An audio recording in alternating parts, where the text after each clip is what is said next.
Les matins chez les Sparks commençaient toujours de la même manière. Je me réveillais à 6h30, même sans réveil, une habitude prise au fil de décennies de travail. Aujourd'hui n'était pas une exception. La douce lumière matinale filtrait à travers les rideaux en coton propre que je changeais chaque printemps. Mes 78 ans se faisaient sentir par une légère raideur dans les articulations, mais je me maintenais en bonne forme physique. L'exercice quotidien, les promenades avec Chester et une alimentation équilibrée étaient mes secrets. Winifred Huxley avait toujours été très stricte en matière de discipline et d'ordre. Ma maison de Willow Street m'accueillait avec les bruits habituels du matin. Le tic-tac discret de l'horloge dans le salon, le léger ronronnement du réfrigérateur dans la cuisine. La maison n'était pas neuve, construite dans les années 70. Je l'avais maintenue en parfait état.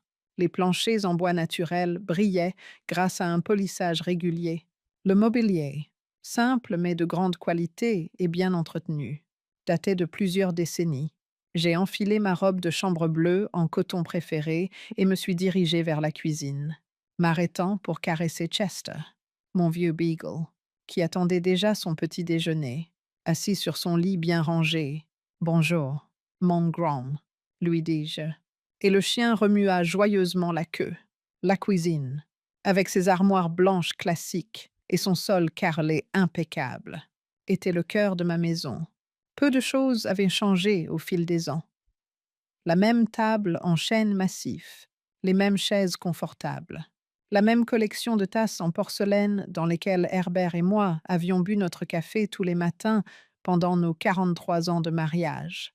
J'ai allumé la cafetière, un modèle de qualité, mais sans fioritures, que j'avais acheté l'année dernière.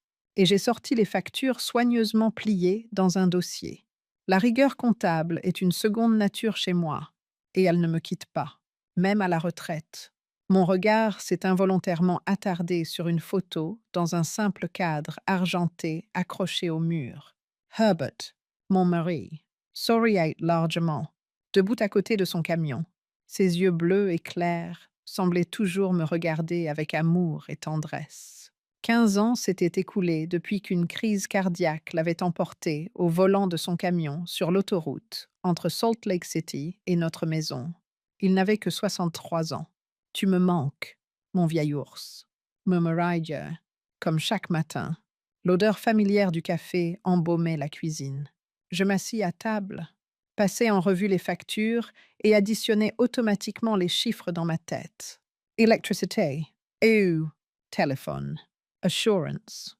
Tout était dans le budget, comme toujours. Non pas parce que je ne pouvais pas me permettre plus, mais parce que je n'en voyais pas l'utilité. Herbert et moi venions de familles ouvrières, mais grâce à notre travail acharné et à notre prudence, nous avions toujours vécu décemment. Il était chauffeur routier longue distance et j'étais comptable chez Horizon Insurance Company. Nos salaires étaient modestes, mais stables. Nous mettions un peu de côté sur chaque paie et investissions dans des actions sûres, sur les conseils de mon collègue du service des assurances placement. Nous sommes des fourmis, venez, pas des cigales, aimait dire Herbert avec un clin d'œil. La sagesse, c'est savoir quand il faut arrêter de remettre à plus tard et commencer à profiter. Ce moment n'est jamais venu pour Herbert. Mais sa clairvoyance s'est avérée prophétique. À sa mort, nos investissements avaient atteint une somme impressionnante. L'assurance versée par la société de déménagement après son décès était également considérable. Tout cela, ajouté à ma pension et aux dividendes de mes investissements, a fait de moi une femme riche, bien plus riche que quiconque aurait pu l'imaginer, mais qui aurait pu s'en douter. Winifred Huxley, vêtue de vêtements simples mais de qualité, avec une coupe de cheveux soignée et une manucure que je faisais moi-même chaque semaine, était plus riche que la plupart des habitants de Sparks. Une ironie qui me faisait parfois sourire en silence. Le téléphone du salon sonna, interrompant mes réflexions. Bonjour, Madame Huxley, dit une voix enjouée. C'est Doris, de la pharmacie de Main Street. Votre ordonnance est prête. Vous pouvez venir la chercher quand vous voulez. Merci. Doris, je passerai cet après-midi. Je raccrochais et notais dans mon agenda que je devais aller à la pharmacie.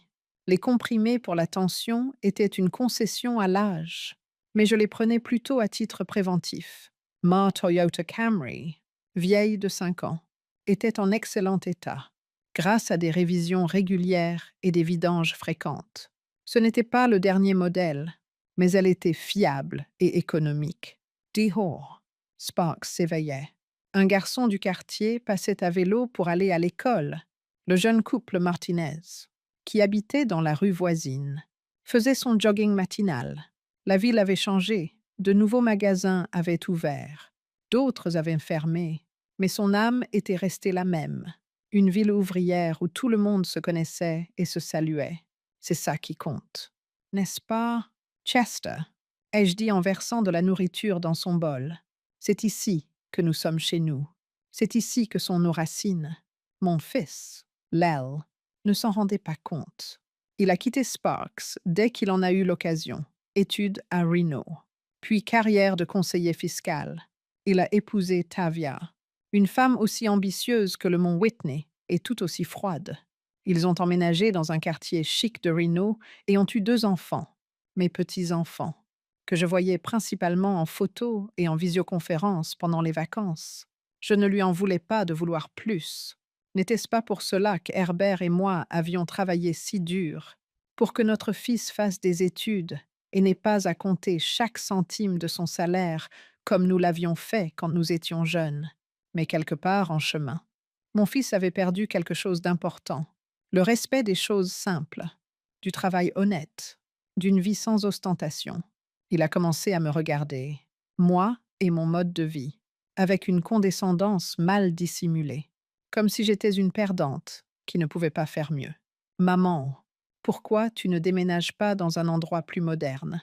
Me demandait-il lors de ses rares visites, en regardant autour de lui dans ma maison confortable mais sans luxe. Pourquoi? Lui répondais-je. Je suis bien ici.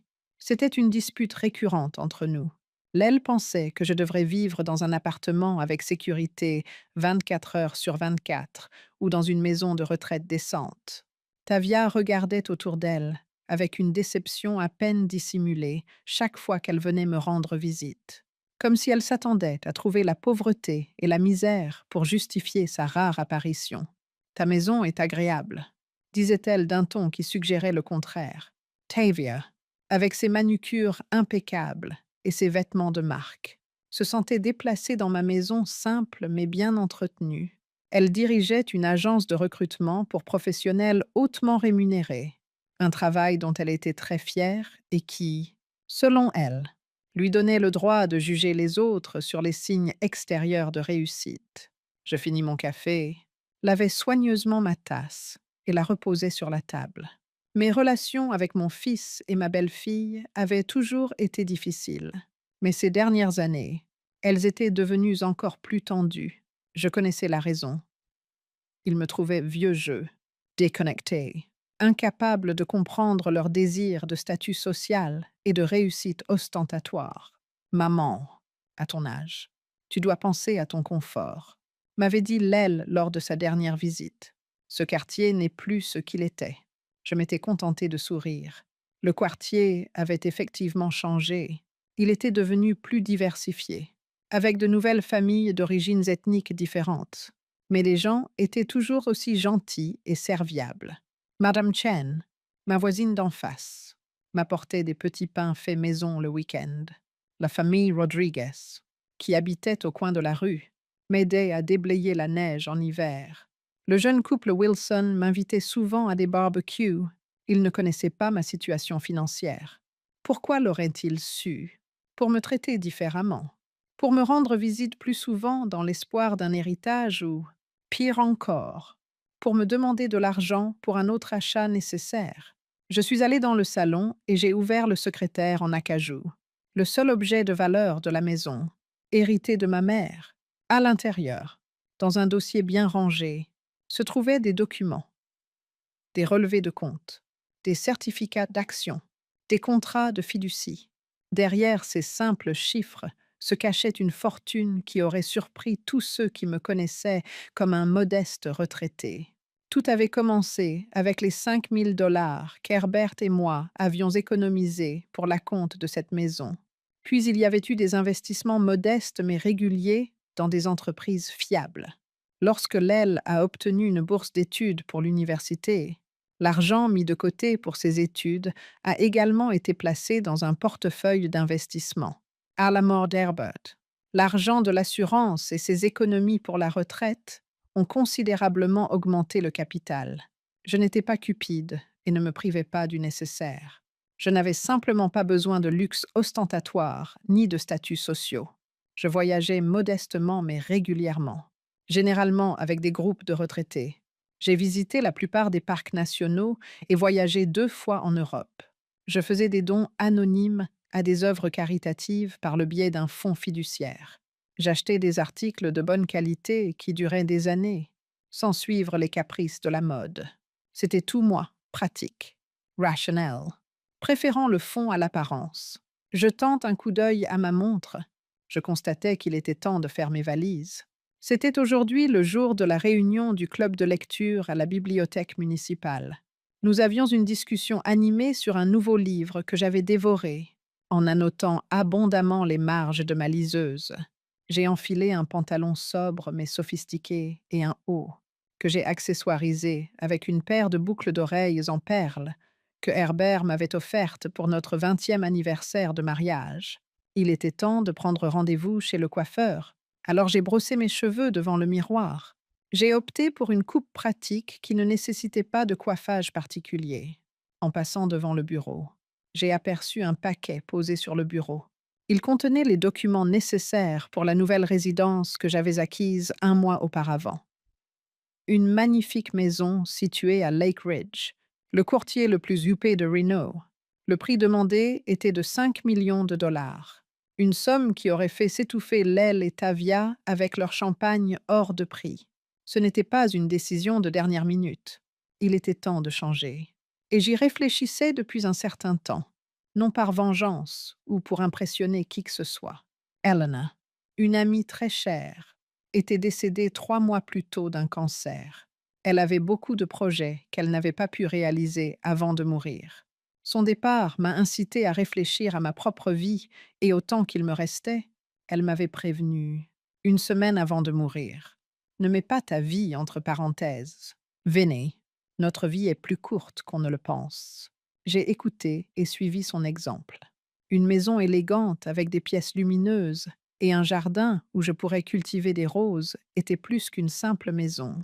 C'était le signe d'un nouveau chapitre dans ma vie.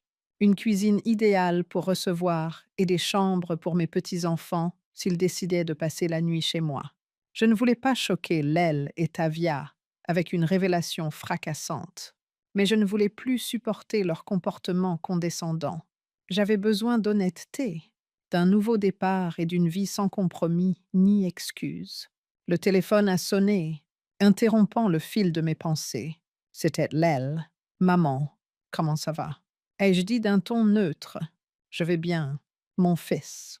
Je vais à la bibliothèque. Pourquoi? J'appelais juste pour prendre de tes nouvelles. Tavia et moi. On pensait passer te voir ce week-end. J'ai souri sans m'en rendre compte. Non, il ne passait jamais comme ça. À l'improviste. Est-ce que quelque chose s'était passé? Puis il y eut un silence.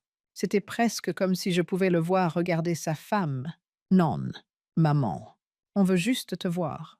Je serai à la maison samedi. Lui ai-je dit. Il a répondu. Super, avec un peu trop d'enthousiasme. Viens déjeuner. J'ai pensé qu'ils voulaient quelque chose quand ils ont dit à samedi. J'ai donc raccroché. C'était peut-être le bien immobilier que mes parents m'avaient donné, ou peut-être autre chose. Tant pis. En quelques jours, beaucoup de choses allaient changer. Je m'assurais que Chester avait assez d'eau, rassemblais mes affaires et quittais la maison. Le ciel était bleu. Les voisins me saluèrent en vaquant à leurs occupations.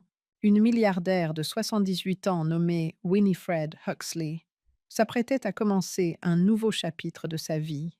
Elle était modeste, sans ostentation, et déterminée à enfin vivre selon ses propres principes. Je rangeais les affaires d'Eleanor dans des boîtes bien ordonnées. Comme Martha avait du mal à tout gérer seule et que j'étais la seule à connaître sa mère, elle m'a supplié de lui donner un coup de main. Martha m'a demandé: Tante Vinnie, qu'est-ce qu'on fait de ces albums photos? En me montrant les albums usés. Garde-les. Ma chérie, c'est toute l'histoire de ta famille qui est là-dedans. D'un signe de tête, Martha rangea délicatement les disques vinyles dans une pile. Avec ses yeux bruns et son sourire insouciant, elle me rappelait tellement Eleanor dans sa jeunesse. Tu sais, dit-elle en s'installant dans un fauteuil confortable à côté de moi sur le canapé. Maman disait toujours qu'elle n'avait qu'un seul regret. Le quoi? Demandai-je. Elle n'a jamais vécu pour elle-même. Elle économisait toujours pour plus tard, pour un avenir qui n'est jamais venu. En regardant la photo encadrée d'Eleanor et moi lors de notre remise de diplôme au lycée, je me suis souvenu de nombreux souvenirs. Nous étions tous les deux si jeunes, pleins d'espoir et d'optimisme, et nos yeux brillaient d'innocence. Elle rêvait d'une maison au bord d'un lac, a poursuivi Martha. Elle avait économisé toute sa vie pour cela, et quand elle avait enfin réuni la somme nécessaire, les médecins lui ont annoncé son diagnostic. Les paroles de Martha résonnaient dans ma tête pendant que je rentrais chez moi. Tragiquement, Eleanor n'a pas vécu assez longtemps pour voir son rêve se réaliser. Combien de temps me restait-il? 5 ans. Voudriez-vous 10 ans? Plus ou moins. Leur temps est limité. Mais on ne sait pas combien il leur reste. Une fois rentrée chez moi, je me suis rendue directement dans le bureau de ma secrétaire et lui ai demandé une pile de documents financiers. Les chiffres étaient clairs. Prendre le bus pour me déplacer et entretenir une petite maison à Sparks n'étaient pas les seules choses que je pouvais me permettre. Le lendemain matin, j'ai dormi 8 heures d'affilée, ce qui ne m'était pas arrivé depuis des années. Chester, perplexe. Quant à la raison pour laquelle sa maîtresse avait bouleversé ses habitudes, gémissait doucement à côté du lit. Sorry, Ante. Je lui ai caressé la tête. Un nouveau chapitre commence aujourd'hui. Mon ami.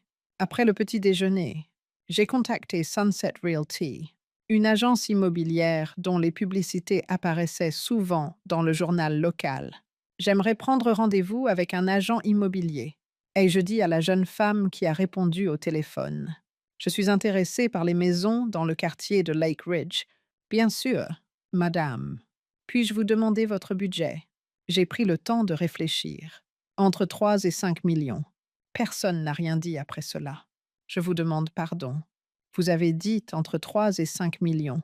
Ai-je demandé en répondant par un « oui », fermé, réprimant un sourire. Le lendemain, à 11 heures, j'ai rencontré Cassidy Forrest, une experte de premier plan dans le domaine de l'immobilier de luxe. Quand puis-je rencontrer l'agent immobilier? Ai-je demandé? Cette femme d'une quarantaine d'années avait des cheveux impeccables et portait une tenue bien coupée. Ses sourcils froncés trahissaient son étonnement à ma vue. Une dame âgée vêtue d'un simple manteau en tweed et de chaussures confortables à talons bas. Madame Huxley, m'a-t-elle demandé après que je me suis présentée. Enchantée. Parlons de ce que vous recherchez. Après nous être installés dans son bureau spacieux et minimaliste avec vue sur les montagnes, nous étions prêtes à passer aux choses sérieuses. Je cherche une maison pour moi, ai-je répondu, tout en prenant des notes sur son bloc-notes. Cassidy a hoché la tête et a dit « spacieuse, lumineuse, avec un grand jardin, de préférence de plein pied ou avec un ascenseur, et d'une belle vue. Combien de chambres vous faut-il? Au moins 4. Une pour moi, une pour les invités et 2 pour les petits-enfants s'ils décident de venir nous rendre visite. Je vois. Avez-vous choisi le quartier de Lake Ridge pour une raison particulière? C'est beau, calme, bien desservi et la vue sur le lac est magnifique. Ai-je répondu. C'est aussi proche de Reno, où vivent mon fils et sa famille. Elle a acquiescé une nouvelle fois, mais son regard trahissait une curiosité inassouvie. J'ai décidé de lui épargner toute nouvelle souffrance. Je sais que vous êtes surprise, Mademoiselle Forrest. Ce n'est pas tous les jours qu'une dame âgée vêtue modestement s'intéresse à une propriété de 5 millions de dollars, mais je peux vous assurer que ma situation financière est solide. Je sortis un dossier de mon sac à main et le lui tendis. Il contenait des certificats d'action, des rapports sur mon portefeuille d'investissement et des relevés bancaires. En parcourant les documents, Cassidy perdit un instant son air professionnel. C'est remarquable. Madame, elle rendit ensuite les documents à Huxley. Je m'excuse de ma surprise. Vous voyez, ce n'est pas tous les jours. Ce n'est pas tous les jours que vous rencontrez des millionnaires qui n'ont pas l'air millionnaires, dis-je avec un sourire. Je comprends. Ne vous en faites pas. La discussion devint alors moins tendue. Nous avons organisé plusieurs visites pour les jours suivants après que Cassidy m'ait montré un portefeuille de maison actuellement en vente. J'ai dit: il y a une condition importante. Puis je suis partie. Je souhaite que les informations relatives à l'achat restent confidentielles, au moins jusqu'à ce que la transaction soit finalisée. Bien sûr, Madame Huxley, la confidentialité est notre priorité. Au cours des 2 semaines qui ont suivi, je suis allée visiter 7 maisons, bien que toutes magnifiques. Aucune ne m'a fait ressentir l'émerveillement que j'espérais. La 9e maison était unique. Son design épuré et son intégration harmonieuse dans l'environnement ont attiré mon attention dès que je l'ai aperçue du haut d'une colline surplombant le lac.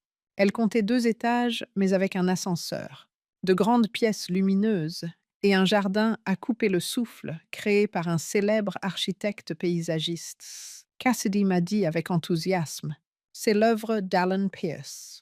Tandis que nous nous promenions dans le jardin d'herbes aromatiques, j'ai admiré la flore artistique et les allées de pierres gracieuses. Puis j'ai acquiescé. Il accepte rarement des projets privés. Ce serait parfait pour Herbert, qui a toujours rêvé d'un grand jardin. L'intérieur de la maison était encore mieux. Avec sa grande cuisine centrale avec île haute, sa bibliothèque avec des étagères encastrées, sa chambre principale avec des baies vitrées et sa salle de bain luxueuse, digne d'un spa.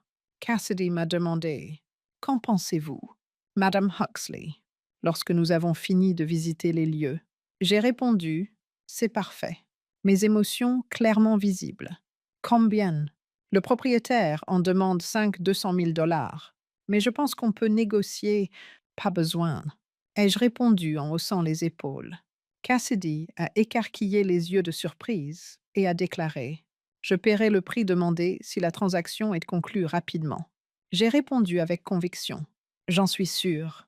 Ils étaient surpris, car nous déconseillons souvent cette pratique. Cette maison vaut chaque centime.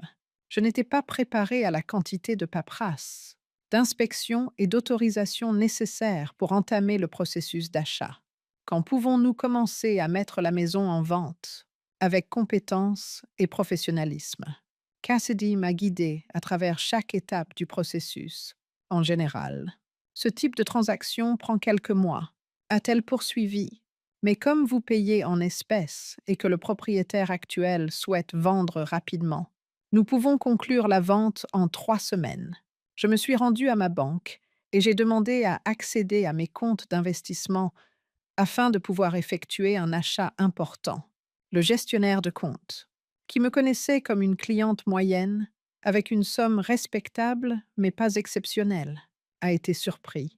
Il a étudié mes questions, puis a ajouté: Madame Huxley, je ne savais pas que vous. Il a fait attention à ses propos. J'ai souri et ai conclu à sa place que j'étais si riche. Pas bien. Jenkins. La discrétion et la modestie sont des valeurs que les personnes mûres acquièrent à notre âge, a-t-il dit en hochant la tête, toujours sous le choc. Puis il a terminé les formalités. J'ai commencé à préparer le déménagement pendant que l'achat était en cours.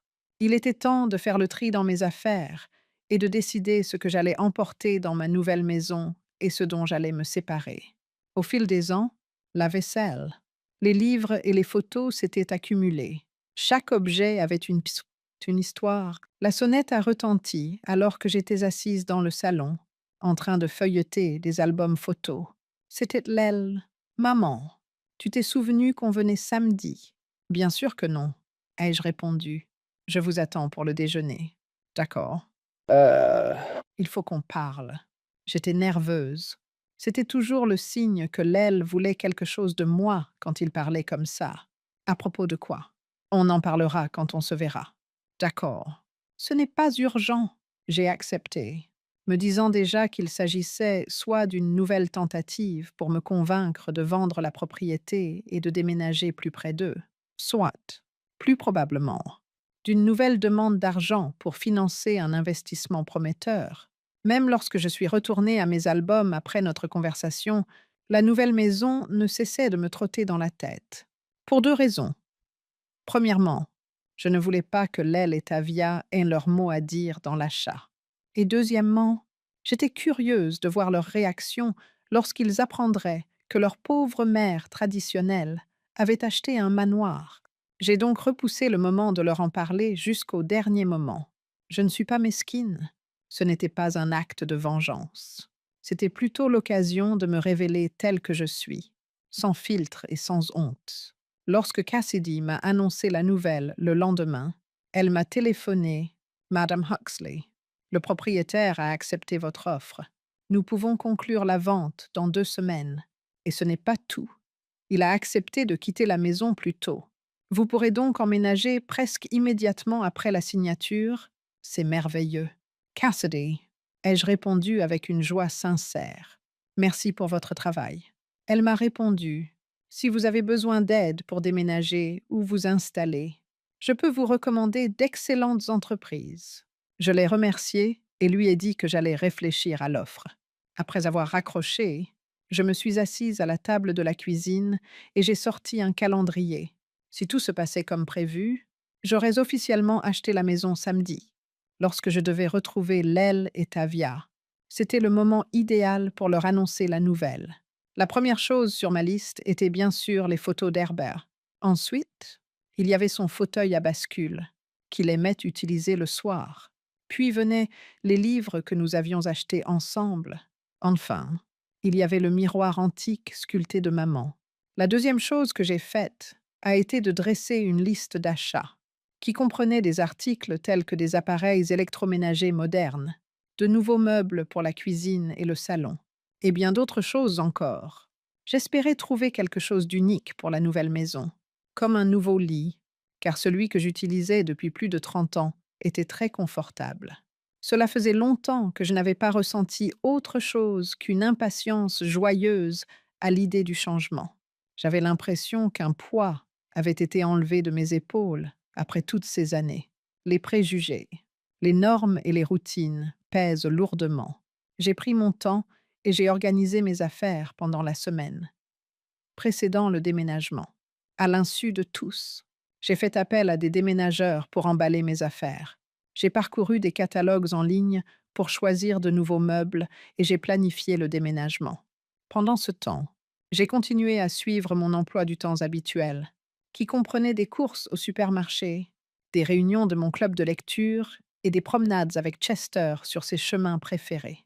Personne ne s'attendait à ce que les choses changent si rapidement. Personne n'était au courant de mes intentions, pas même ma voisine Edna, qui était toujours à l'affût du moindre changement dans notre rue. J'ai eu du mal à dormir pendant plusieurs nuits avant la signature des documents.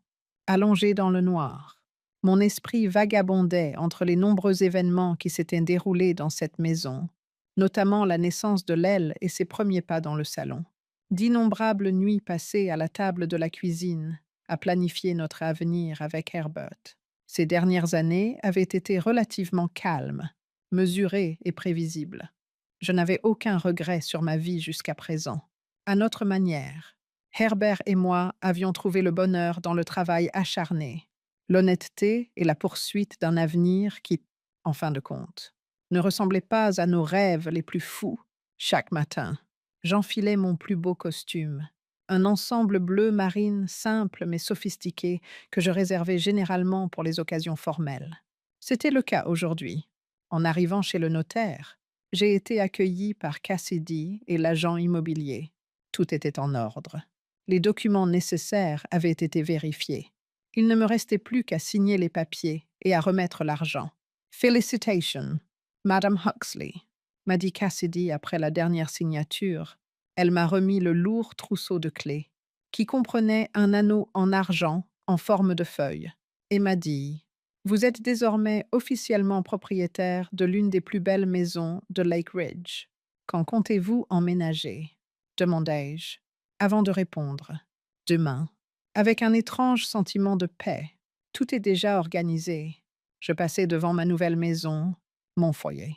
Sur le chemin du retour, en flânant dans les pièces vides, j'essayais de m'imaginer ici une fois installé, perché sur la terrasse. J'admirais le paysage. Avec le lac et les montagnes au loin, Herbert serait fou de joie. Il nous avait promis que nous serions choyés le moment venu. Une partie de son souhait s'était réalisée, même s'il ne serait pas là pour le voir. Une fois rentré chez moi, j'ai contacté l'entreprise de déménagement pour confirmer l'heure. Ensuite, j'ai récupéré l'album que Cassidy avait réalisé pour moi, qui contenait des photos de la nouvelle maison. Il y avait des photos professionnelles de chaque pièce, du jardin et de la vue depuis les fenêtres. Lel et Tavia verraient ces photos demain. En les voyant, elles comprendraient que leur mère pauvre et traditionnelle était plus nuancée et multifacette qu'elle ne l'avait cru jusqu'alors, et qu'elle s'était trompée à mon sujet depuis toujours. Je ne m'attendais pas à des excuses ou à des aveux de leur part, mais j'espérais que cela les aiderait à me voir différemment, à voir la vraie moi, plutôt que celle qu'elle s'était construite dans leur esprit. Même si Lel et Tavia n'avaient pas dit qu'ils viendraient avant 2 heures de l'après-midi, je me suis levée à 6 heures du matin.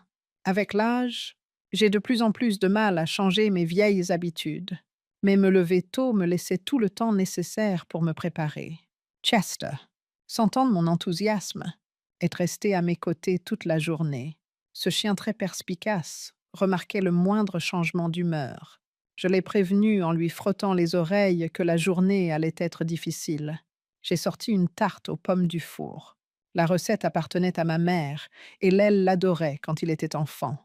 En entrant dans la cuisine, je pouvais presque sentir l'odeur des pommes cuites et de la cannelle, qui me rappelait de bons souvenirs de notre vraie famille. Même si l'horloge du salon avait sonné 2 heures, la voiture de mon fils brillait par son absence. Comme d'habitude, comme si mon temps n'avait aucune importance. Ils étaient chroniquement en retard. Le vrombissement caractéristique de son Audi parvint à mes oreilles à 3h25. L'aile adorait conduire vite et de manière bruyante. La première à sortir du véhicule fut Tavia, qui portait un tailleur pantalon blanc très cher, probablement plus cher que tout ce que je dépensais en vêtements en un an. Alors qu'elle s'agenouillait pour prendre quelque chose sur le siège arrière, sa coiffure parfaite restait impeccable, vêtue d'un pantalon coûteux et d'une chemise bleu clair. L'aile semblait aussi élégant et soigné qu'auparavant, même s'il n'était pas très beau. Mon fils avait conservé la prestance et le charme que Herbert lui avait transmis. Avant même qu'il ne sonne, j'ouvris la porte. Lel, Tavia, dis-je en leur permettant d'entrer. Alors que nous nous embrassions maladroitement et que Lel me tapotait le dos, je l'entendis dire: Ça me fait plaisir de te voir, maman, avec un sourire sarcastique. Tavia me tendit un sac, tout en acceptant le cadeau en silence. Elle dit: Nous avons apporté du vin et du fromage. J'espère que tu as des verres corrects, de bonnes lunettes. J'avais l'impression de boire du vin dans des canettes. Bien sûr, répondis-je d'un ton posé. Entrez. Une fois installée confortablement dans le salon, elle a finalement dit: Je viens de faire une tarte. Je me suis assis dans le fauteuil en face de Lel et Tavia, qui étaient assis sur le canapé. Chester, qui est normalement très sociable avec les visiteurs, semblait sentir la tension et rester dans son coin. Lel a commencé par dire: Alors, après les banalités d'usage sur le temps et la circulation, tu veux parler de quelque chose en particulier? Ai-je demandé. Surprise. En haussant un sourcil, Lel a regardé Tavia et a dit: C'est toi qui as appelé pour dire que tu avais quelque chose d'important à dire. Elle a acquiescé d'un petit signe de tête, pendant que je servais le thé et posais la tarte sur la table. J'ai dit: Oui, c'est vrai. On voulait parler de ton avenir. Maman. Tavia marmonna quelque chose à propos de son régime et, comme prévu, refusa. Lel, quant à lui, se servit une part. Mon avenir, demandai-je. Pourquoi êtes-vous si inquiet? dit-elle d'une voix teintée de tout. Maman, tu vis seule dans une maison qui vieillit. Le quartier se dégrade. Tavia et moi avons pensé qu'il serait préférable que tu déménages dans un endroit où l'on s'occupera de toi. Tu veux dire une maison de retraite? Demandai-je immédiatement. Une maison de retraite n'est pas nécessaire, intervint Tavia. Il existe d'excellentes communautés pour seniors autonomes. Elles disposent de toutes les commodités, d'un personnel médical sur place et proposent de nombreuses activités sociales. Et comment vais-je payer pour cette superbe communauté? Demandai-je. Nous pouvons vendre cette maison, répondit Lel sans hésiter, malgré son état et le quartier. Elle pourrait encore rapporter une somme intéressante, sans compter ta pension. Ma pension couvre à peine les factures et les courses. Ai-je fait remarquer? Lel a bien dit. On t'aidera. Mais son ton indiquait clairement qu'il n'était pas très enthousiaste à cette idée.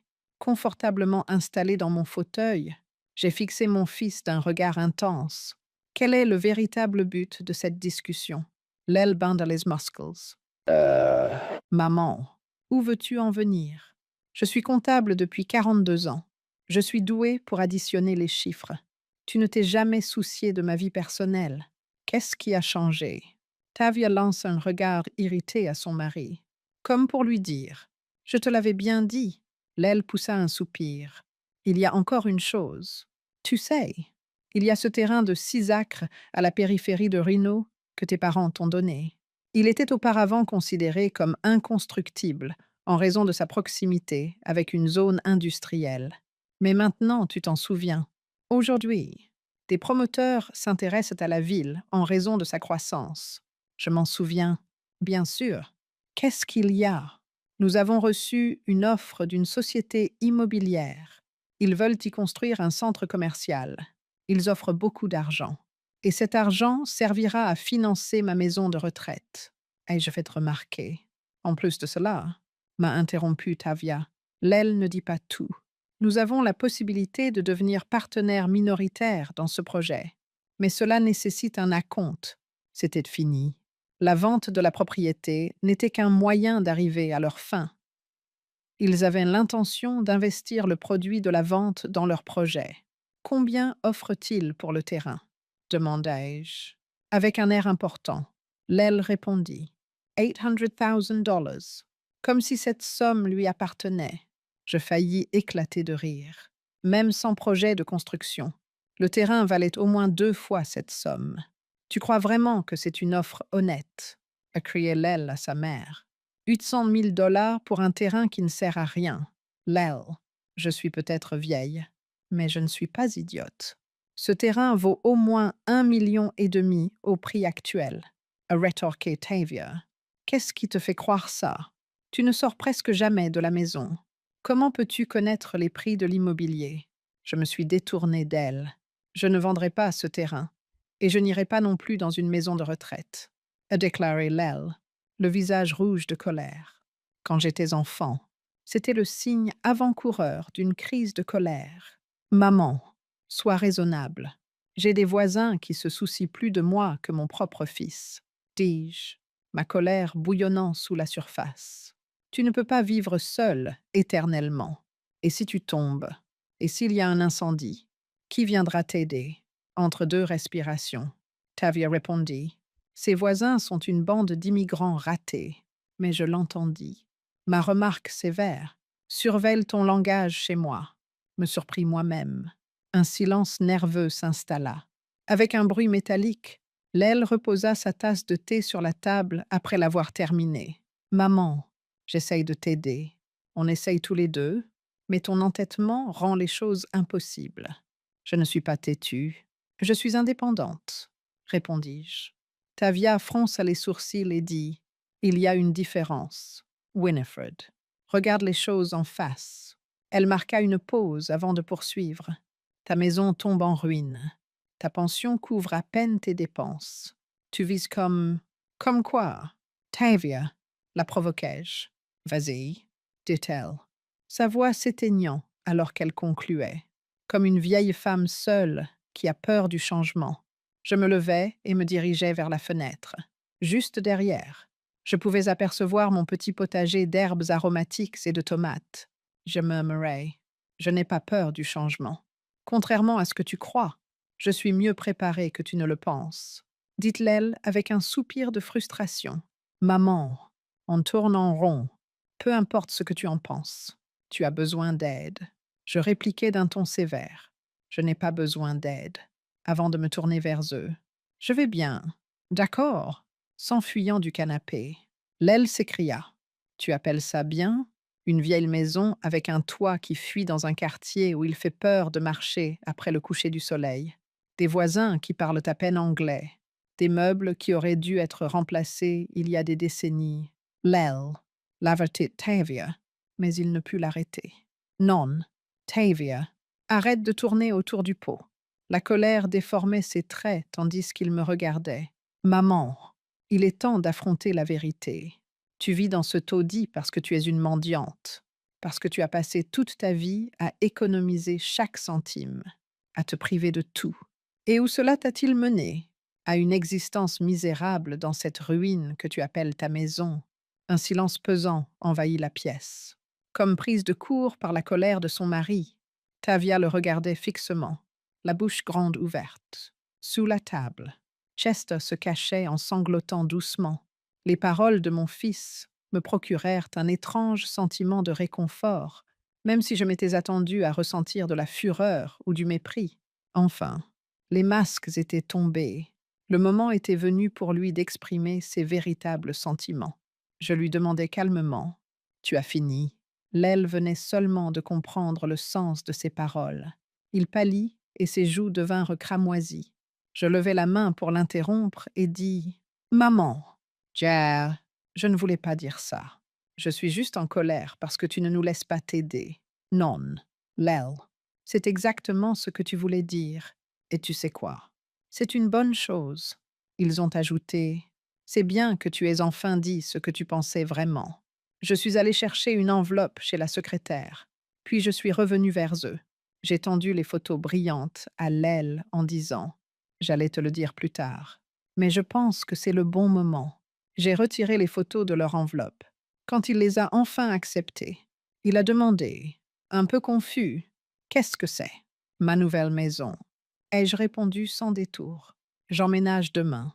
L'aile était complètement désorientée en regardant les photos, les yeux écarquillés de surprise. Tavia se pencha pour voir de plus près. Mais c'est le manoir de Lake Ridge, s'écria-t-elle. Celui qui était en vente le mois dernier. C'est exact, répondis-je avec satisfaction. 5 millions de dollars. Je l'ai payé au prix fort, sans marchandeur. L'aile me regardait avec stupéfaction. Je sortis les documents d'achat de leur emballage et les posai sur la table en disant Maman, si c'est une blague, ce n'est pas. Les mains tremblantes. L'aile saisit les documents et lut. Tu peux vérifier. Tout est réglé et payé. Les déménageurs viendront demain matin à 10 heures pour emporter mes affaires. Dans un effort pour donner un sens à ces informations, ses yeux parcoururent rapidement les lignes. Finalement, il réussit à articuler. Mais où as-tu trouvé autant d'argent? Ton père et moi avons toujours été économes, répondis-je. Nous avons investi judicieusement. Après sa mort, j'ai continué dans cette voie. Au fil des ans, j'ai accumulé une somme d'argent respectable. Une somme respectable. Tavia éclata de rire. 5 millions de dollars. Ce n'est pas une somme respectable. C'est une fortune. Je possède bien plus que cela. Répondis-je d'un ton posé. L'aile jeta les papiers sur la table et s'affala dans le canapé. L'expression de son visage trahissant sa totale perplexité. La maison n'est qu'une partie de ta fortune. On murmure. Je ne comprends pas. S'échappa de sa bouche. Toutes ces années, pourquoi as-tu vécu si modestement alors que tu en avais les moyens? Parce que l'argent n'était pas une fin en soi. Ai-je souligné? C'était un moyen d'assurer notre sécurité, notre indépendance. Ton père et moi ne voyions pas l'intérêt d'un luxe ostentatoire. Mais vous auriez pu déménager dans une plus belle maison, acheter une nouvelle voiture, Voyager.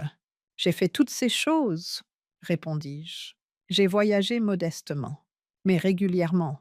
J'ai une voiture fiable qui me satisfait pleinement. Et cette maison, c'est là où tu es né. L'aile, c'est là où Herbert et moi avons passé les meilleures années de notre vie, comme si nous ne nous étions jamais rencontrés auparavant. Tavia me regarda avec impatience et dit: Pourquoi changerais-je, si cela me convient? Elle semblait tenter de résoudre une énigme difficile, ses yeux délicatement ridés se rapprochant les uns des autres. Lentement, elle répondit: Nous pensions que tu avais du mal à joindre les deux bouts toutes ces années. Je répondis: Vous pensiez ce que vous vouliez penser, sans jamais la réprimander. Vous avez vu une femme âgée, vêtue simplement, vivant dans une maison modeste, et vous avez fait des suppositions. Vous n'avez pas cherché à savoir. Vous n'avez jamais fait preuve d'une curiosité sincère. Dit Lel, qui avait encore du mal à comprendre ce qu'il venait d'entendre. Mais pourquoi avez-vous dû le cacher? Pourquoi ne nous l'avez-vous pas dit? Qu'est-ce que cela aurait changé si je l'avais fait? Rétorquai-je. Tu m'aurais rendu visite plus souvent. Tu aurais cessé de me mépriser. Ah oh, plus probablement. Tu aurais commencé à me demander de l'argent pour tes projets, comme tu l'as fait aujourd'hui avec ce terrain. Lel secoua la tête. C'est injuste, maman. Nous avons toujours pris soin de toi. Vraiment? Demandai-je en haussant les sourcils. Quand m'as-tu appelé pour prendre de nos nouvelles, sans me supplier ou me proposer un autre plan pour m'aider, qui te profiterait davantage? Tavia se leva, redressant son tailleur impeccable. Elle évita de me regarder et ajouta: Je pense que nous avons besoin de temps pour digérer tout ça. Mon fils se leva doucement du canapé et dit: Lel, on devrait y aller. Comme un enfant bloqué sur un problème de maths particulièrement difficile, il semblait perplexe. Tu n'as pas besoin de dire quoi que ce soit, murmurai-je à ma mère. Maman, je ne sais pas quoi dire. Je les raccompagnai jusqu'à l'entrée en les rassurant. Sachez simplement que je vous ai toujours aimé et que je vous aimerai toujours, quoi qu'il arrive. Comme s'il allait dire quelque chose. L'aile s'est arrêtée à la porte avant de se raviser. Tavia se dépêchait de rejoindre le véhicule en descendant les escaliers. Tu déménages vraiment demain? Demanda-t-il enfin. Oui, répondis-je en acquiesçant. Il hocha nerveusement la tête et se dirigea vers le véhicule, où Tavia attendait avec un air furieux. Un nouveau chapitre de ma vie. Je m'adossai contre la portière et la fermai, avec un petit gémissement. Chester sortit de sa cachette et vint vers moi. Je murmurai: Tout va bien, mon chéri, en me baissant pour le caresser. Le temps était étonnamment clair le jour du déménagement. Alors je dis: Tout va bien. Les rayons du soleil qui filtraient à travers les rideaux illuminaient les cartons bien rangés dans les pièces. Je suis resté éveillé pendant un bon moment, écoutant les bruits familiers de la vieille maison, le grincement des planches, le tic-tac de l'horloge dans le salon et le léger ronronnement du réfrigérateur. Après m'être réveillé plus tôt que d'habitude, verse 5h30, lorsque Chester a senti que je sortais du lit, il s'est approché et a posé son museau sur le bord, comme pour demander: C'est aujourd'hui? Ses yeux bruns ont pris un air interrogateur, et j'ai tapoté sa tête pour lui signifier mon accord. Je me suis levé lentement car, malgré tous mes efforts pour commencer chaque journée par de l'exercice et une promenade, je me réveille parfois avec une légère raideur dans les articulations. Aujourd'hui, c'est le jour où nous commençons une nouvelle vie. J'avais pris grand soin de rester en forme tout au long de mes 78 ans, mais les années commençaient à se faire sentir. J'ai enfilé ma robe de chambre et me suis dirigée vers la cuisine, où j'ai mis la bouilloire en marche.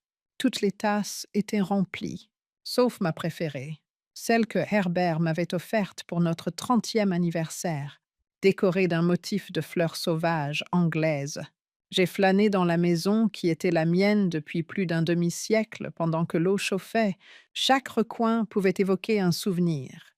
L'aile s'agrippait à la table basse pour se soutenir alors qu'il marchait pour la première fois dans ce même salon. Chaque année, en décembre, cette pièce était remplie de l'odeur des aiguilles de pin et de l'esprit festif, car c'est là que se trouvait le sapin de Noël. C'est ici que j'avais appris à mon fils à faire des biscuits selon la recette de sa grand-mère. Cependant, au lieu des objets habituels, La maison semblait soudainement à moitié vide, remplie de cartons, prête à m'accueillir dans ma nouvelle vie. Un mélange étrange de nostalgie, de mélancolie et d'espoir envahissait cette atmosphère étrange. La sonnette a retenti à 10 heures pile. 3 jeunes hommes robustes en t-shirt uniforme m'ont accueilli avec un sourire aimable lorsque j'ai ouvert la porte à l'équipe de déménagement. Bonjour, madame, demanda la troisième personne, tandis que l'aîné baissait les yeux vers un bloc-notes. Je reculai d'un pas pour laisser les déménageurs de la société Reliable Moving Company entrer dans la maison. Vous êtes prêts? Demandèrent-ils. Chaque carton était signé et des étiquettes jaunes indiquaient les meubles à déménager. Avec précaution, ils transportèrent les meubles et les cartons en un temps record. Le seul endroit où je pouvais m'éloigner de l'agitation du déménagement était une chaise dans un coin du salon. Alors je m'y suis assis et j'ai observé. A1120. Mon téléphone a sonné. L'écran a soudainement affiché le nom de l'aile. J'ai arrêté ce que je faisais et j'ai fixé l'écran. Je n'étais pas sûre d'être prête à parler à mon fils après notre conversation de la veille. J'entendais encore sa voix. Le téléphone a continué de sonner. Puis quelqu'un a dit « Tu vis dans ce taudis parce que tu es un mendiant ». J'ai appuyé sur le bouton pour réinitialiser le répondeur et j'ai posé le téléphone. Les discussions émotionnelles pouvaient attendre. Je voulais me concentrer sur le déménagement pour l'instant. Tavia a appelé 1 heure plus tard. Je décidai également de ne pas lui répondre. Après cela, l'aile m'appela plusieurs fois. À midi, j'avais 7 appels manqués et quelques SMS que je ne pris pas la peine de consulter. La dernière boîte fut chargée dans le camion vers 13 heures, afin d'obtenir ma signature. Le chef d'équipe me tendit un bloc-notes. Tout est chargé. Madame Huxley, nous partons pour la nouvelle adresse. Vous venez avec nous ou vous y allez seul? Je m'en vais seul, ai-je répondu. Lorsque le véhicule est parti, je me suis retrouvée seule dans la maison déserte. J'ai besoin d'un peu plus de temps, ai-je dit, alors qu'il découvrait le vide étrange de cet espace. Chester sanglotait doucement. Pour ma dernière visite, j'ai pris mon temps pour me déplacer avec précaution dans les pièces, les murs autrefois familiers, qui résonnaient autrefois de voix et de rires, semblaient désormais irréels, comme s'ils étaient prêts à accueillir des visiteurs. Je m'arrêtai près de la fenêtre de la chambre et regardai le jardin, où je semais du basilic et des tomates chaque printemps. Je dis au revoir, vieille amie, en pensant moins à la maison qu'à la période de ma vie qu'elle représentait. Avec beaucoup de soin, je verrouillai la porte derrière moi avant de sortir sur le porche. La maison allait être remise à un jeune couple avec un petit enfant qu'il avait acheté par l'intermédiaire de la même agence qui m'avait aidé à acheter la propriété de Lake Ridge. Je sautai dans le véhicule. Comme lors de tous nos voyages ensemble, Chester prit place sur le siège passager. Je m'éloignai prudemment de la maison après avoir tourné la clé dans le contact et jeté un dernier regard. Le trajet jusqu'à Lake Ridge durait 40 minutes.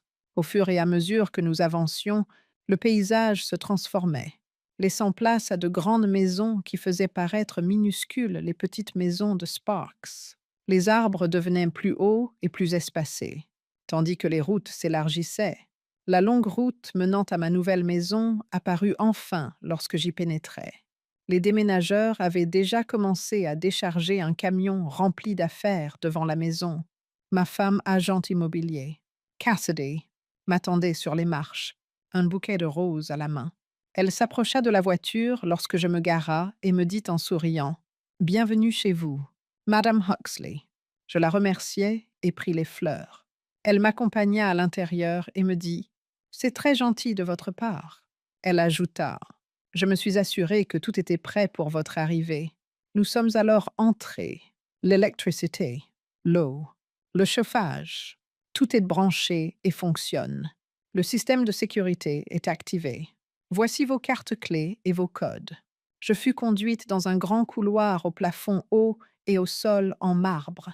Les murs étaient baignés d'une lumière kaléidoscopique qui pénétrait à flots par les immenses fenêtres.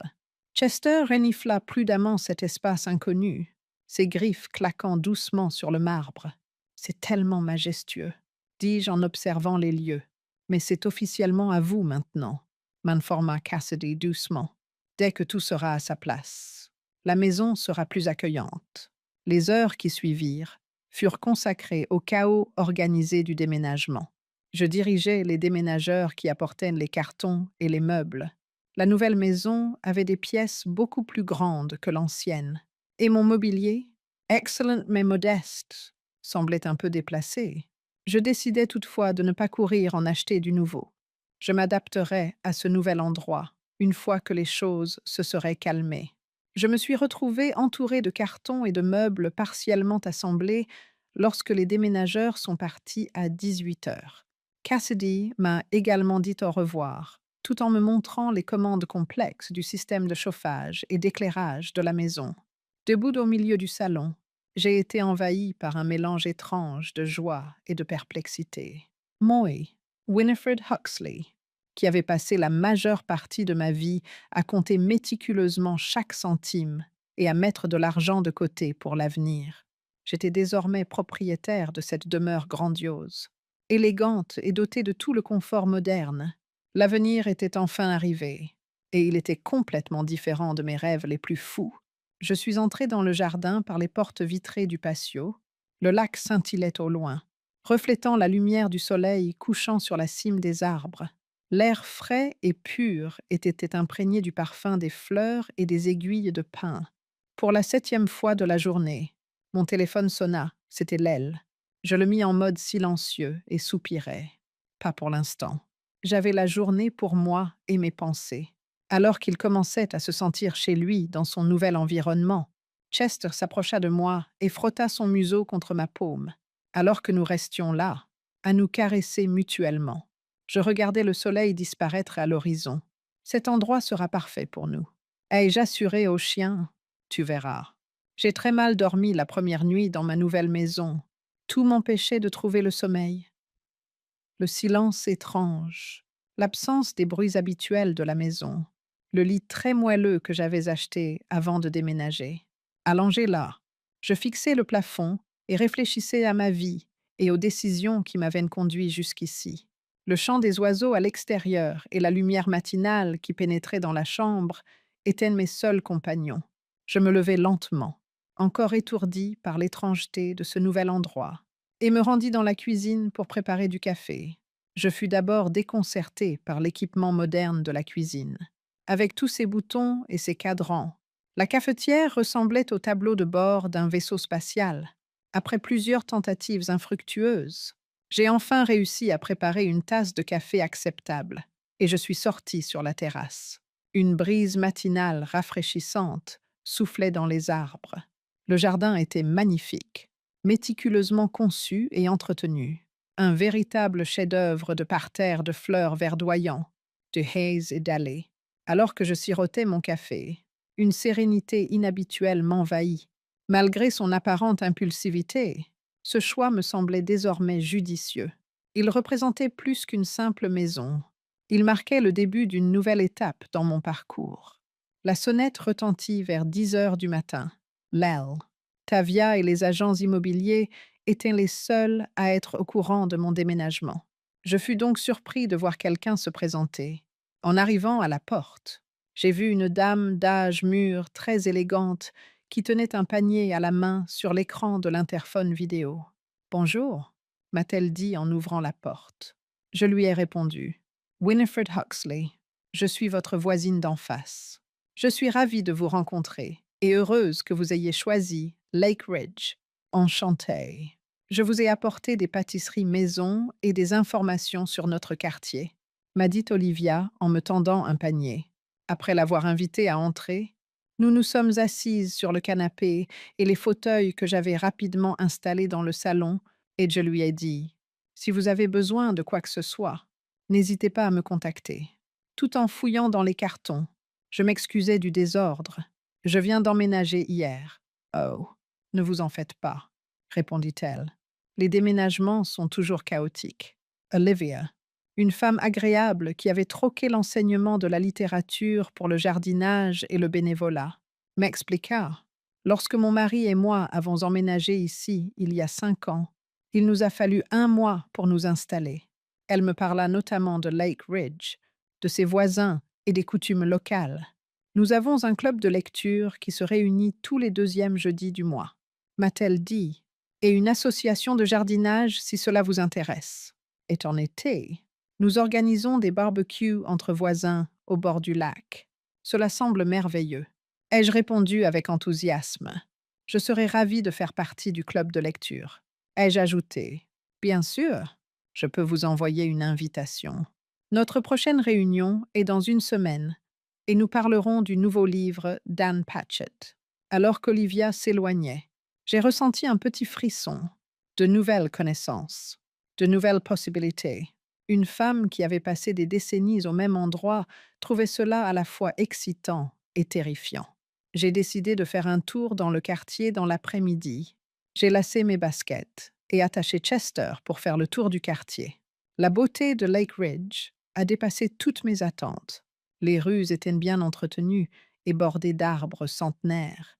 Les maisons étaient charmantes et entourées d'une végétation luxuriante. De tous les points de vue, on pouvait admirer le lac. Chester et moi avions pour destination un petit parc au bord du lac. Je me suis assis sur un banc qui surplombait le lac et je me suis reposé un moment. Non loin de là, un vieil homme promenait un Golden Retriever. N'est-ce pas une journée magnifique? M'a-t-il demandé avec un sourire. Je m'appelle Walter Griffin. J'habite dans la maison bleue de Cedar Alley. Winifred Huxley. Ai-je répondu. Je viens d'emménager dans la maison de Lake Road. Oh, la grande avec la terrasse. Bon choix. C'est l'une des plus belles maisons du quartier. Nous avons commencé à discuter. J'ai appris que Walter était professeur d'histoire à la retraite, veuf comme moi, et qu'il avait des enfants adultes vivant dans différentes villes. Entre-temps, nos compagnons canins avaient fait connaissance et semblaient avoir trouvé des points communs. Si vous aimez la musique classique, m'a dit Walter en prenant congé, je serai ravi de vous accompagner vendredi prochain au centre culturel voisin pour assister à un concert de quatuor à cordes. J'avoue avoir ressenti une pointe d'embarras en acceptant. Mon 78e anniversaire était-il comparable à un rendez-vous galant? Une fois rentré chez moi, j'ai trouvé une multitude de messages vocaux de Lel et Tavia. Je décidai de lire certains des messages. Maman, réponds-nous. Il faut qu'on parle. Winifred, c'est Tavia. Lel et moi voulons nous excuser pour hier. Maman, je m'inquiète. Dis-moi que tu vas bien. Le dernier message était arrivé 1 heure plus tôt. Maman, si tu ne réponds pas d'ici ce soir, je viens à la nouvelle adresse. J'ai appelé mon fils après un profond soupir. Le mot « maman » est sorti de sa bouche dans un soupir de soulagement. Oh, Lel, je vais très bien. Et je dis avec calme, je suis juste occupée à installer la nouvelle maison. Tavia et moi voulions nous excuser pour hier. J'ai dit des choses terribles que je ne pensais pas. Oui, c'est vrai. Lel, ai-je répondu, et ce n'est pas grave. Tu as exprimé ce que tu ressentais vraiment. Non, maman. JR, ne parlons pas de ça maintenant, a-t-il dit. D'accord, a-t-il répondu après une hésitation. On en parlera dans 1 semaine ou 2. J'avais besoin de temps pour m'installer dans ma nouvelle maison. Et vous aviez besoin de temps pour comprendre ce qui s'était passé. Ils se dirent au revoir, et je lui promis de lui faire savoir quand je serais prête à lui rendre visite. Je me rendis sur la terrasse du 2e étage avec un verre de vin. Après avoir déballé la plupart des cartons et rangé un peu, alors qu'ils disparaissaient à l'horizon, le soleil projetait une lumière dorée et chaude sur le lac et le ciel. La vue était absolument magnifique. Je pensais à l'argent et à la manière particulière dont il influence nos vies. J'avais toujours vécu de manière frugale, non pas parce que j'avais peur d'être pauvre, mais parce que je considérais l'argent comme un moyen d'atteindre un but plutôt que comme une fin en soi. Le jardinage, la lecture et les rares mais précieuses réunions entre amis étaient mes principales sources de détente. J'ai réalisé à quel point mes besoins étaient simples après avoir pu acheter presque tout ce que je voulais. Je n'appréciais pas cette propriété pour son prestige ou son prix, mais pour le confort qu'elle m'offrait, la beauté de son environnement et la chance qu'elle me donnait de commencer un nouveau chapitre de ma vie. La maison était somptueuse, certes, mais c'était tout. Le déménagement dans ma nouvelle résidence s'est fait en un clin d'œil. Des gadgets sophistiqués de ma cuisine au coin secret du jardin où je pouvais lire à l'ombre. Il y avait toujours quelque chose de nouveau à découvrir. À mesure que je m'installais, j'ai commencé à personnaliser l'espace avec des souvenirs de mes voyages, des livres que j'aimais et des fleurs que je venais de couper. Le groupe de lecture d'Olivia m'a réservé un accueil chaleureux. Désormais, un jeudi sur deux, je retrouve un groupe de personnes brillantes et dynamiques de mon âge pour discuter littérature. Les promenades mensuelles autour du lac sont nées de l'invitation musicale de Walter. Pendant que nous promenions nos chiens, nous avions de longues conversations sur des sujets allant des civilisations anciennes à la politique actuelle. Un changement subtil mais significatif s'opérait au fil des événements. Maria, ma fille au père, venait 2 fois par semaine pour m'aider à la maison lorsque j'ai finalement cédé et l'ai engagée. Il y avait également Georges, le jardinier, qui s'occupait du jardin avec autant d'amour et d'attention que s'il s'agissait du sien. Ce mois-là, Lel et Tavia ne se sont pas adressé la parole. Ils ont disparu après notre petite discussion le jour du déménagement. Lel venait seulement de réaliser la portée de ses propos. Ses joues rougirent et il pâlit. Afin de couper court à la conversation, je tendis la main vers lui et lui dis « Maman, Jay, je ne voulais pas dire ça. Je suis juste contrariée que tu ne nous laisses pas, je ne pas t'aider. Non, Lel, c'est exactement ce que tu voulais dire. Et tu sais quoi? C'est une bonne chose. » Ils ont commenté « C'est bien que tu aies enfin dit ce que tu pensais vraiment. » Je suis allée chercher une enveloppe chez la secrétaire et je suis revenue vers eux. En sortant les photos de leur étui, je les ai tendues à Lel et lui ai dit « J'allais te le dire plus tard. Mais je pense que c'est le bon moment. » Après avoir fini par céder et les avoir prises, il a demandé d'un ton perplexe « Qu'est-ce que c'est? » « Ma nouvelle maison. » Ai-je répondu simplement « J'emménage demain. » Alors qu'il regardait les photos, Lel était complètement déconcertée. De plus en plus étonnée, Tavia s'agenouilla pour les examiner de plus près. « Mais c'est le manoir de Lake Ridge, » s'écria-t-elle. « Oui, celui qui était en vente le mois dernier, confirmai-je. 5 millions de dollars. Je l'ai payé au prix fort, sans négocier. » Lel me regardait.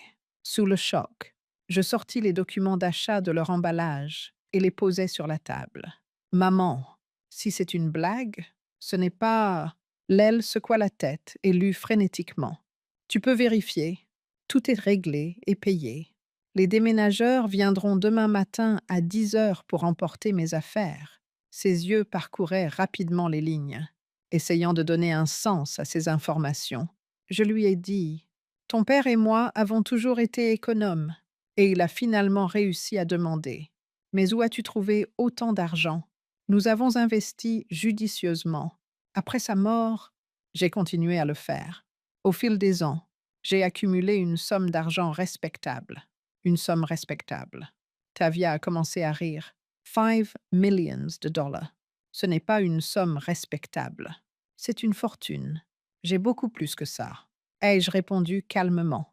Lel a jeté les papiers sur la table et s'est effondré sur le canapé, le visage marqué par une totale perplexité. La maison n'est qu'une partie de la fortune. Je ne comprends pas, a-t-il murmuré. Toutes ces années, pourquoi avez-vous vécu si modestement alors que vous en aviez les moyens? Parce que l'argent n'était pas une fin en soi, ai-je répondu. C'était un moyen d'assurer notre sécurité, notre indépendance. Ton père et moi ne voyions pas l'intérêt d'un luxe ostentatoire, mais tu aurais pu déménager dans une plus belle maison, acheter une nouvelle voiture. Voyager. J'ai fait tout cela, ai-je souligné. J'ai voyagé modestement, mais régulièrement. J'ai une voiture fiable qui me satisfait pleinement. Et cette maison, c'est là où tu es né, Lel. C'est là où Herbert et moi avons passé les meilleures années de notre vie. Ses yeux magnifiquement ridés se sont rapprochés lorsque Tavia m'a demandé « Pourquoi changerais-je si cela me convenait ?» Son expression était empreinte d'une intense curiosité, comme si nous ne nous étions jamais rencontrés auparavant. Après un long silence, elle a finalement pris la parole. Nous pensions que tu avais du mal à joindre les deux bouts toutes ces années. Je répondis. Vous pensiez ce que vous vouliez penser, sans jamais la réprimander. Vous n'avez pas cherché à savoir. Vous n'avez jamais manifesté de curiosité sincère. Vous avez tiré des conclusions hâtives en vous basant sur une femme âgée, vêtue simplement et vivant dans une maison modeste. Poursuivit l'aile, qui avait du mal à comprendre les informations qu'il venait de recevoir. Mais pourquoi avez-vous dû le cacher? Pourquoi ne nous l'avez-vous pas dit? Qu'est-ce que ça aurait changé si je l'avais fait? Ai-je répondu. Vous m'auriez rendu visite plus souvent. Vous auriez arrêté de me mépriser. Oh, plus probablement. Vous auriez commencé à me demander de l'argent pour vos projets, comme vous l'avez fait aujourd'hui avec ce terrain, a dit l'aile en haussant les épaules. J'ai haussé les sourcils, perplexe, et j'ai dit, vraiment, c'est injuste, maman. Nous avons toujours pris soin de toi. Quand était la dernière fois que nous avons eu une conversation où tu m'as appelé pour prendre de mes nouvelles, plutôt que pour me supplier ou me proposer un plan pour m'aider, qui serait plus avantageux pour toi? Tavia se leva, lissant son tailleur impeccable. Mon fils se leva doucement du canapé et dit « Lel, nous devrions y aller. » Elle évita de me regarder et dit « Je pense que nous avons besoin de temps pour digérer tout ça. » Il avait l'air aussi perplexe qu'un enfant bloqué sur un problème de maths particulièrement difficile. Je murmurai à ma mère « Tu n'as rien à dire. Sache simplement que je t'ai toujours aimé et que je t'aimerai toujours, quoi qu'il arrive. » L'aile s'est arrêté à la porte comme s'il voulait dire quelque chose, mais il s'est finalement ravisé. Je les ai accompagnés jusqu'à l'entrée et les ai rassurés. Maman, je ne sais pas quoi dire. Elle a descendu les marches à toute vitesse pour rejoindre la voiture, sans dire un mot. Tu comptes déménager demain? Je ne sais pas. A-t-il finalement demandé, après avoir acquiescé silencieusement. J'ai hoché la tête en signe d'accord, d'un signe de tête tremblant. Il se dirigea vers la voiture, où Tavia attendait, le visage déformé par la colère. J'écrivis un nouveau chapitre de la vie. Je m'adossai contre la portière et la fermai. Chester sortit de derrière son buisson et s'approcha de moi en gémissant doucement. Je lui murmurai doucement. « Tout va bien, mon bébé. » Et je m'agenouillai pour le caresser en jouant. Le jour du déménagement, le temps était étonnamment clair. Alors je me suis rassurée en me disant « Tout va bien ». La lumière du soleil qui filtrait à travers les rideaux illuminait les cartons soigneusement empilés dans les pièces. Après m'être réveillée plus tôt que d'habitude, vers 5h30 du matin, j'ai écouté pendant un long moment les bruits familiers de la vieille maison. Le craquement des planches, le tic-tac de l'horloge dans le salon et le ronronnement du réfrigérateur. Lorsque je suis sortie du lit, Chester s'est approché et a posé son museau sur le bord du lit. Ses yeux bruns m'ont lancé un regard interrogateur, comme pour me demander « C'est aujourd'hui ». J'ai acquiescé et lui ai tapoté la tête pour lui montrer mon approbation. J'essaie de commencer la journée en faisant de la marche et des exercices. Mais chaque matin, je me réveille encore avec une légère raideur articulaire. Alors j'ai pris mon temps pour me lever. Aujourd'hui, c'est le jour où nous commençons une nouvelle vie. J'ai enfilé mon peignoir et je suis allée dans la cuisine pour faire bouillir la bouilloire. Car même si j'avais pris grand soin de rester en forme tout au long de mes 78 ans, les années commençaient à se faire sentir. Toutes les tasses étaient remplies, sauf ma préférée, celle avec le motif de fleurs sauvages anglaises que Herbert m'avait offerte pour notre 30e anniversaire, il y a un demi-siècle, pendant que l'eau mijotait. Je suis allée me promener dans la maison qui avait été la mienne. Les souvenirs peuvent être déclenchés par n'importe quel endroit.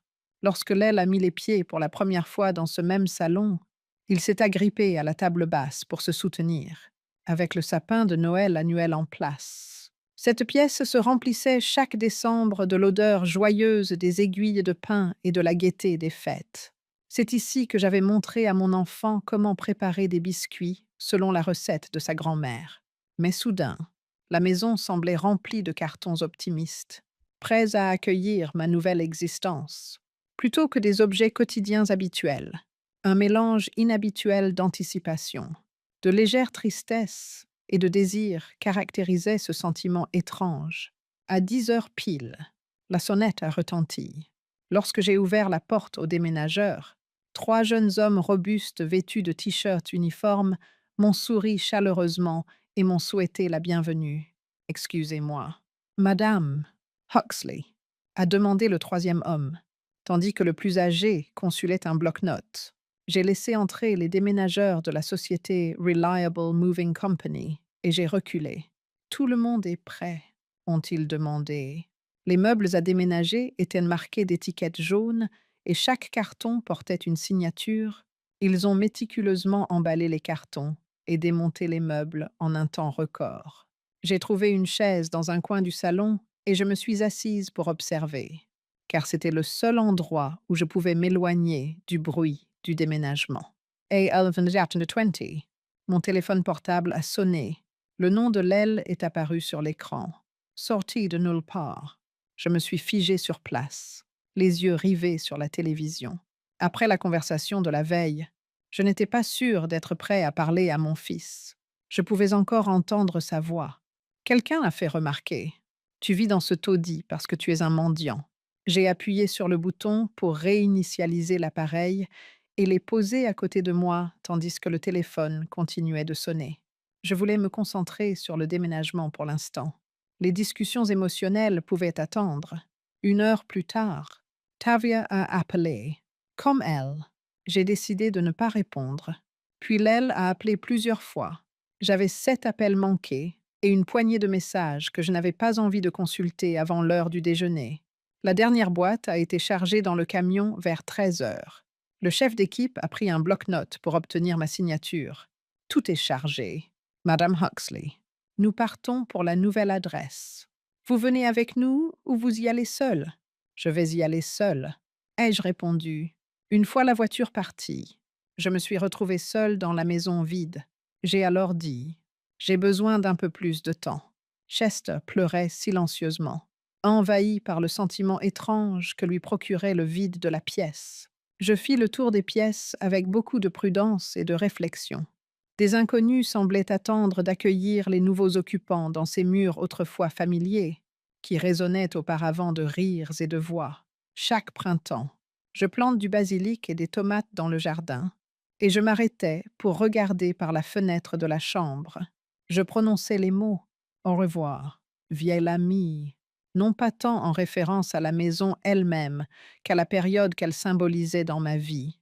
Je suis sortie prudemment sur le porche et j'ai verrouillé la porte derrière moi. Un jeune couple avec un petit enfant avait acheté la maison par l'intermédiaire de la même agence qui m'avait aidé à acheter le domaine de Lake Ridge, et le moment était venu de leur remettre les clés. Je me suis précipitée dans la voiture. Chester était assis sur le siège passager, comme il l'avait toujours fait lors de nos voyages ensemble, après avoir soigneusement tourné la clé dans le contact et jeté un dernier regard. Je quittais la maison. Il fallait 40 minutes pour se rendre à Lake Ridge. Peu à peu, le paysage changea et des demeures qui faisaient paraître modestes. Les maisons de Sparks commencèrent à apparaître. Les routes s'élargirent et les arbres devinrent plus grands et plus espacés. Je finis par m'engager dans la longue allée qui menait à ma nouvelle maison. Les déménageurs avaient déjà commencé à décharger un camion rempli d'affaires devant la maison. Cassidy, mon agent immobilier, m'attendait sur les marches avec un bouquet de roses à la main. Bienvenue chez vous. Madame Huxley, m'a-t-elle salué en voyant ma voiture s'arrêter, un large sourire illuminant son visage. Après l'avoir remerciée, j'ai accepté avec gratitude les jolies fleurs. En m'accompagnant à l'intérieur, elle m'a dit: c'est très gentil de votre part. Elle a ajouté: je me suis assurée que tout était prêt pour votre arrivée. Nous sommes entrés. L'électricité, l'eau, le chauffage, tout est branché et fonctionne. Dès que j'ai entendu, le système de sécurité est activé. Voici vos cartes clés et vos codes. J'ai été conduite dans un grand hall avec un haut plafond et un sol en marbre brillant. La lumière du soleil qui pénétrait par les immenses fenêtres créait un effet kaléidoscopique sur les murs. Chester renifla prudemment cet espace inconnu, grattant doucement le marbre avec ses griffes. C'est tellement majestueux, dis-je en faisant le tour de mon domaine. Mais c'est officiellement à toi maintenant, Michuchota Cassidy. La maison sera très accueillante dès que tout sera à sa place, dit-elle. Les heures qui suivirent furent consacrées à l'organisation du déménagement. Je guidais les déménageurs et leur indiquais où apporter les meubles et les cartons. Les pièces de ma nouvelle maison étaient beaucoup plus grandes que celles de l'ancienne, et mes meubles, charmants mais discrets, semblaient un peu déplacés. Mais je décidai de ne pas en acheter de nouveau tout de suite. Une fois que tout serait en place, je m'habituerais à ma nouvelle maison. Lorsque les déménageurs partirent à 6 heures de l'après-midi, j'étais entourée de cartons et de meubles à moitié assemblés. Cassidy a également fait ses adieux, tout en lui montrant comment fonctionnait le système complexe d'éclairage et de chauffage de la résidence. Debout au milieu du salon, j'ai ressenti un mélange étrange de bonheur et de confusion. Moi, Winifred Huxley, j'avais passé une grande partie de ma vie à compter mes sous et à économiser pour ma retraite. Et j'étais désormais l'heureuse propriétaire de ce magnifique domaine, doté de tout le confort moderne. Enfin, l'avenir était arrivé, et il ne ressemblait en rien à ce que j'avais imaginé. Je suis sortie dans le jardin par les portes vitrées du patio, alors que le soleil se couchait et se reflétait sur les arbres. Le lac lointain scintillait. L'air frais et pur était chargé du parfum des fleurs et des aiguilles de pin. Mon téléphone a sonné 7 fois ce jour-là. C'était l'aile. Je l'ai mis en mode silencieux et j'ai poussé un soupir. J'avais toute la journée pour y réfléchir. Alors pour l'instant, non. Chester s'est approché de moi et a frotté son museau contre ma main, commençant à se sentir à l'aise dans sa nouvelle demeure. Nous sommes restés là, à nous caresser, tandis que je regardais le soleil se coucher à l'horizon. Au moins, cet endroit sera idéal pour nous, ai-je dit au chien. Lorsque j'ai emménagé dans ma nouvelle résidence, j'ai mal dormi la première nuit. Tu verras, m'avait-elle dit. Mon insomnie était due à plusieurs facteurs, notamment le silence inhabituel, l'absence des bruits habituels de la maison et le nouveau lit très confortable que j'avais acheté avant d'arriver ici. Allongé là, je fixais le plafond en réfléchissant à ma vie et aux choix qui m'avaient mené jusqu'ici. La lumière du jour qui envahissait la chambre et le chant des oiseaux à l'extérieur étaient mes seuls compagnons. Malgré l'atmosphère encore étrange de cette nouvelle maison, je me levai lentement et me dirigeai vers la cuisine pour préparer du café. Les appareils modernes de la cuisine me déconcertèrent au premier abord. La cafetière ressemblait à un tableau de bord de vaisseau spatial avec tous ses boutons et ses cadrans. Après plusieurs tentatives infructueuses, j'ai réussi à faire une tasse de café buvable et je suis sortie sur la terrasse. Les arbres bruissaient sous la brise fraîche du matin, magnifiquement conçus et entretenus. Le jardin était une œuvre d'art avec ses parterres de fleurs luxuriants, ses haies et ses allées. Un calme étrange m'enveloppa tandis que je buvais mon café. Ma décision semblait désormais la bonne. Même si elle avait été impulsive au départ, c'était plus qu'une simple maison. C'était le début d'un nouveau chapitre de ma vie. À 10 heures du matin, quelqu'un a sonné à la porte. J'ai été surpris de voir quelqu'un, car personne n'avait été informé de mon déménagement, à part l'aile. Tavia et les agents immobiliers. En m'approchant de l'entrée, j'ai vu une femme d'âge moyen très chic, tenant un panier devant l'écran de l'interphone vidéo. « Bonjour », m'a-t-elle dit lorsque j'ai ouvert la porte. « Winifred Huxley », me suis-je présentée en lui serrant la main. « Je m'appelle Olivia Parker et j'habite de l'autre côté de la rue. Je suis ravie de vous rencontrer et de vous accueillir à Lake Ridge. Enchantée. » J'ai apporté des pâtisseries maison et des informations sur notre quartier, dit Olivia en me tendant le panier. Nous nous sommes assises sur le canapé et les fauteuils du salon que j'avais rapidement disposés après l'avoir invitée à entrer. Je la rassurai en lui disant « Si vous avez besoin de quoi que ce soit, n'hésitez pas à me contacter. » Tout en m'excusant pour le désordre, je fouillais dans les cartons. « Je viens d'emménager hier. »« Oh, ne vous inquiétez pas. » dit-elle. « Les déménagements sont toujours chaotiques. » Olivia, Une femme aimable qui enseignait autrefois la littérature et qui est aujourd'hui bénévole et jardinière. Remarqua, lorsque mon mari et moi avons emménagé ici il y a 5 ans, il nous a fallu 1 mois pour nous installer. Elle continua en parlant de Lake Ridge, de ses voisins et des traditions locales. Nous avons un club de lecture qui se réunit tous les deuxièmes jeudis du mois, a-t-elle ajouté, et une association de jardinage si cela vous intéresse. Et en été, nous organisons des barbecues entre voisins au bord du lac. Cela semble merveilleux, ai-je répondu avec enthousiasme. Je serais ravie de faire partie du club de lecture. Me suis-je dit, bien sûr, je vous inviterai. Notre prochaine réunion est dans quelques jours et nous discuterons du dernier roman d'Anne Patchett. Alors qu'Olivia s'éloignait, je ressentis une pointe d'excitation. De nouveaux amis, de nouvelles opportunités.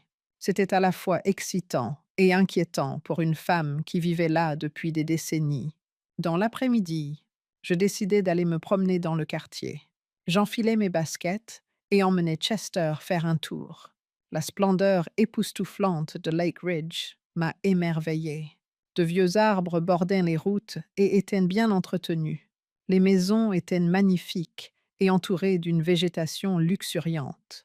On pouvait voir le lac de presque partout. Rejoins par Chester. Nous nous sommes dirigés vers un petit parc situé au bord du lac. Je me suis assise sur un banc au bord du lac et me suis détendue un moment. Un homme âgé retenait un chien doré non loin de là. À quoi elle répondit. N'est-ce pas une journée magnifique? Il sourit. Bonjour. Je m'appelle Walter Griffin. J'habite dans la Maison Bleue sur Cedar Alley. Winifred Huxley, répondis-je. Je viens d'emménager dans la maison sur Lake Road. Oh, la grande avec la terrasse. Je pense que vous avez pris la bonne décision. La conversation a ensuite porté sur Walter, qui était professeur d'histoire à la retraite, veuf comme moi, et dont les enfants vivaient dans différentes régions. Nous étions tous deux d'accord pour dire que c'était l'une des plus belles maisons du quartier. Pendant ce temps, nos chiens avaient fait connaissance et semblaient s'être bien entendus. En prenant congé, Walter m'a proposé de m'emmener voir un quatuor à cordes au centre culturel local le vendredi suivant, si j'aimais la musique classique. Je dois avouer que j'étais un peu gênée d'accepter. Mais mon 70e anniversaire, n'est-ce pas comme un rendez-vous galant? À mon retour à la maison, j'ai trouvé une montagne d'appels manqués de Lel et Tavia. S'il te plaît. Maman, réponds au téléphone. J'ai décidé de lire quelques-uns des messages. Demande à Tavia de te parler. Winifred. Nous devons vraiment avoir cette conversation. Lel et moi voulons te présenter nos sincères excuses pour hier. Maman, je suis inquiet. Je voulais juste te prévenir que je me rendrai au nouvel endroit si tu ne réponds pas d'ici ce soir. Enfin, fais-moi savoir que tu vas bien. Le cœur lourd. J'ai composé le numéro de mon fils. Maman, s'est-il exclamé. Il a poussé un soupir de soulagement. Oh, Lel, je vais très bien, ai-je répondu calmement. Je suis juste occupée à m'installer dans la nouvelle maison. Yi, a-t-il hésité avant de continuer. C'est Tavia et moi. Nous nous excusons pour hier. Je m'excuse pour les mots blessants que j'ai prononcés. Ce n'est pas grave. Lel, tu as dit ces choses. Et tu les pensais. Non. Maman. Jay. N'abordons pas ce sujet pour l'instant, a-t-il répondu, niant que tu avais exprimé ses pensées. Ils se sont dit au revoir. Et je lui ai promis de lui faire savoir quand je serai prête à lui rendre visite. D'accord, dit-il après avoir hésité un moment. On en reparle dans une semaine ou deux. Ils avaient tous les deux besoin de temps pour s'habituer à nos nouvelles maisons. Alors nous avons convenu ainsi. Le soir, après avoir déchargé la plupart des cartons et, dans une moindre mesure, rangé un peu, je suis montée à l'étage avec un verre de vin pour profiter de la terrasse. Alors que le soleil disparaissait à l'horizon, il projetait une lumière dorée et chaude sur le lac et le ciel, créant un spectacle à couper le souffle. Je pensais à l'argent et à la façon étrange dont il influence nos vies. J'avais toujours vécu de manière frugale, non par peur d'être pauvre, mais parce que je considérais l'argent comme un outil et non comme une fin en soi. Herbert et moi trouvions du réconfort dans le jardinage. la lecture et les rares mais précieuses réunions entre amis.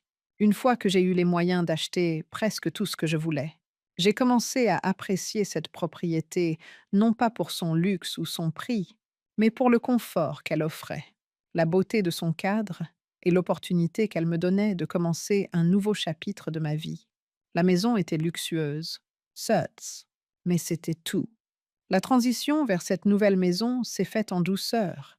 Une fois que je m'y suis sentie chez moi, j'ai commencé à la décorer avec des bibelots rapportés de mes voyages, des livres que j'adorais et des fleurs que je venais de cueillir.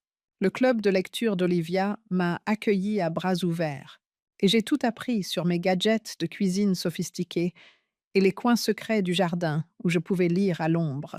Grâce à l'invitation musicale de Walter, j'ai commencé à faire chaque mois une promenade autour du lac, où un groupe de personnes brillantes et énergiques de mon âge et moi-même discutons de littérature.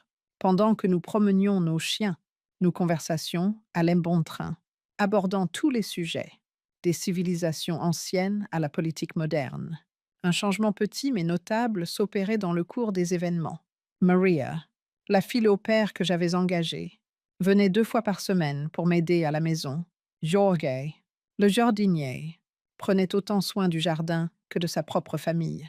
Ce mois-là, Lel et Tavia ne se sont pas adressé la parole. Ils ont disparu après notre brève conversation le jour du déménagement.